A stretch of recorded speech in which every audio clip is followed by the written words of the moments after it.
All right, let's dive into Andrew Holness's speech about the NHT. He's saying some big things, but a lot of people are still struggling to get help. So we'll play a bit of his clip, then I'll break it down with what's really going on. Let's go. There seems to be a notion in the minds of the public that the NHT is placing housing on the market that is over and above what could be considered either low income, affordable, or achievable housing. We took a policy decision some years ago that the NHT should focus its resources and use those resources to stimulate and support bringing to market low income, affordable housing and achievable housing. Okay, so he's saying NHT is all about low income and affordable housing, right? But here's the thing. Plenty of people are saying NHT's housing is way too pricey. Like I've seen reports of apartments going for 27.7 million to 37.7 million JMD, which is wild for most Jamaicans. The average monthly salary is around 1,230 ETH US dollars.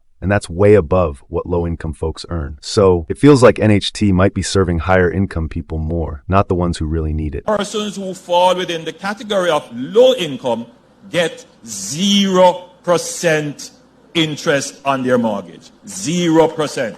An affordable house would be one in which the person's income could support approximately 30% towards a mortgage. They're not necessarily stretching to afford the house. 0% interest? That sounds amazing, doesn't it? But who qualifies as low income? Is there NHT housing where the mortgage is low? I'm not so sure. And even with 0% interest, if the house price is high, the payments might still be tough. It's like the benefit isn't reaching as many people as it should. The strategy for the NHT is to try to keep the price of the house, that price point, very low, so that persons who are earning low income or just above low income would be able to manage a mortgage, which would be somewhere between 30 or maybe 40% of their income. Keeping prices low, huh?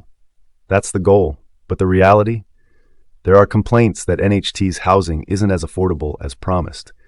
Like, some people say the houses are still out of reach, especially with rising construction costs. And then there's the waiting list. Getting approved can take forever, with delays in the process. I've read about issues with online platforms and refund delays, which just adds to the frustration. It's like, even if the price is low, getting to that point is a hassle. While Holness paints a positive picture, it's clear there are gaps. Many Jamaicans are still finding it hard to benefit from NHT, whether it's because the housing is too expensive, the process is too slow, or the government is using NHT funds for other stuff. It's a big deal, and we need to push for changes to make sure NHT really helps those who need it most. What do you think? Should NHT do more? Drop your thoughts in the comments.